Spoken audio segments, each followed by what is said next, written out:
եւ ողբերգական իրողությունը շահարկման առարկա է։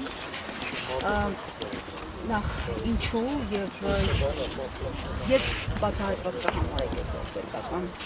իրողությունը հաբեկչությունը։ Եկեք ավելի պարզ խոսենք, Նիկոլը թե հայկական պետությունում տեղի ունեցող ողբերգությունները, թե մեր հաղթանակները պատրաստ է եւ մշտապես օգտագործել է, շահարկել է, մանիպուլացրել է միայն նրա համար, որ կարողանա իր իրական աթոռը պահել։ Այդ ինչի իրական աթոռը, որովհետև ինքը այդ իրական բառից հետո տարբեր բառեր է դնում, հայկական, Հայաստան, պատմություն, որոնք կապ չունեն իրականության հետ։ Իրականությունը միայն իր աթոռի վրա, իր նստելը եւ այդ աթոռի ոտքերը որևէ կերպ շարժից զերծ պահելն է իր համար։ Հոկտեմբերի 27-ի կազմակերպիչները նույն անում են 2018 թվականի պետական հեղաշրջման շահառուների հետ, որովհետև 99 թվականի հոկտեմբերի 27-ին այդ կազմակերպիչներն ուզում էին ստանային ազգային եւ պետական նպատակներով ձևավորված հաղթանակի եւ պետության անկումը։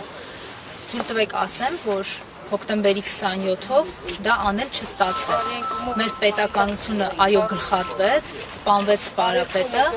բայց սպարապետի թիմակիցները,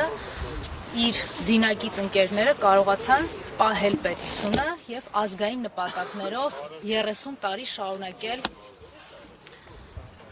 երկու հայկական պետականության պահպանությունը։ Բայց 2018 թվականի պետական հեղաշրջումը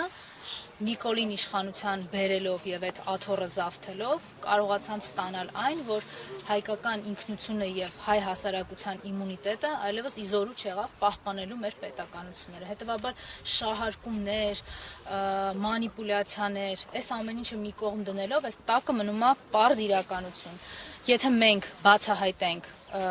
2018 թվականի պետական հեղաշրջում կազմակերպողներին, բոլոր դերակատարներին, մենք շատ հարցերի պատասխաններ կունենանք նաև հոկտեմբերի 27-ի հետ կապված եւ հակառակը։ Հոկտեմբերի 27-ի հետ կապված Տիկին Մկրտչյան, Նիկոլ Փաշինյանը նշում է, որ բացահայտված է, բայց անգամ իր թիմակիցները քիչ առաջ մենք նաև զրուցեցինք Սասուն Միքայելյանի հետ, Անդրանիկ Քոչարյանի հետ, նրանք երկուսն էլ ասացին, որ իրենց համար հոկտեմբերի 27-ը դեռևս բացահայտված չէ։ Նիկոլ Փաշինյանը ըստ ձեզ ինչու է ասում, որ բացահայտված է կամ ինչ հիմքեր ունի ասելու, որ բացահայտված է։ Դե Նիկոլը մի անգամ ասում է, որ բացահայտված է, հաջորդ վայրկյանին պետք է մանիպուլյացիայի շրջանակներում ասել, որ բացահայտված չի։ Իր համար միգուցե անձամբ իր համար բացահայտված է, որովհետև իրեն այստեղ իշխանության բերածները ինքը հո լավ գիտի ոնց են իրեն իր համար զավթել Հայաստանի ղեկավարի աթոռը եւ ինչպես են կարողացել իրեն այստեղ բերել պետական հեղաշրջման արդյունքում կարգել ղեկավար եւ կառավարիչ, որի արդյունքում դավաճանության ու կապիտուլյացիայի այս ողջ ցավի մեջ ենք ապրում, եռաբլուրն էլ վկա այդ ցավին ու ողբերգությանը։ Ինչ վերաբերում է ձեր նշած այդ անձանց, ուրեմն նախ Անդրանիկ Քոչարյանը այս պետության դժբախտությունների շահառուներից մեկն է։ Ինքը այդ դժբախտության վրա կարիերա է արել, կայացել է, շահարկել է այդ դժբախտությունները։ Մարտի 1-ից սկսած մեր հաղթական պատերազմները ապրիլյան քարորյան փորձել է օգտագործի եւս մեկ անգամ կարիերայի մի աստիճանով ու կարգավիճակով բարձրանալու համար։ Նույնը արել է 44 օրյայի պատերազմի իբր քննիչ հանձնաժողով ստեղծելով, դա կանոնակարգելով կամ իբր ինչ-որ ճշմարտություններ բացահայտելով։ Սասուն Միքայելյանի ասածը ես մեկնաբան եմ, այն անձի, որը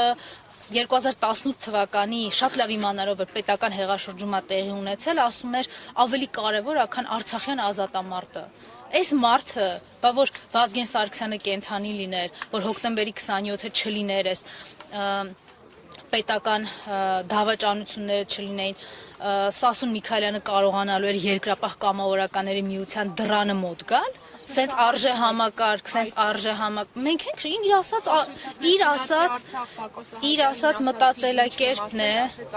իր ասած մտածելակերպն է, դա մի անգամ եւս ցույց է տալիս իր ոչնչություն լինելու մասին, որ իմանալով Բակո Սահակյանը հիմա գերության մեջ է եւ գերության մեջ է հայտնվել այն պատճառով, որ փրկել է արցախահայերին, որպեսզի վերջին արցախցին կարողանա դուրս գալ այնտեղից անվնաս եւ չցեղասպանվի, հիմա ինչ որ իբր մասնավոր խոսակցություններ է ասում, շատ լավ իմանալով, որ Բակո Սահակյանը դրանք ոչ կարող է հերքել, ոչ հաստատել եւ ոչ էլ մեկնաբանել։ Այս ցածրակարգությունը իրենց այստեղ է։ Իդեպ անդրադառնալով Նիկոլ Փաշինյանի Արցախը Հայաստանը եւ վերջ արտահայտությանը, ընդհանրապես պատերազմին եւ Ռուսաստանի դերակատարությանը, ասեց Փաշինյանը, պահի տակ ասեց Արցախը Հայաստանը եւ վերջ, Ռուսաստանի Դաշնությունը տվեց Արցախը։ Նախ Արցախը պահել էր Հայաստանի Հանրապետությունը, հայ ժողովուրդը, Հայաստանի ռազմաքաղաքական ղեկավարությունը եւ հայոց բանակը, մարտունակ բանակը, որը Սասուն Միքայելյանը, Նիկոլ Փաշինյանը, Անդրանիկ Քոչարյանը ջախջախեցին, ծաղրեցին, դավաճանեցին եւ պահի տակ հանձնեցին ուղղակի։ Շնորհակալություն։ Շնորհակալություն։ Լավ նյութի հարգելի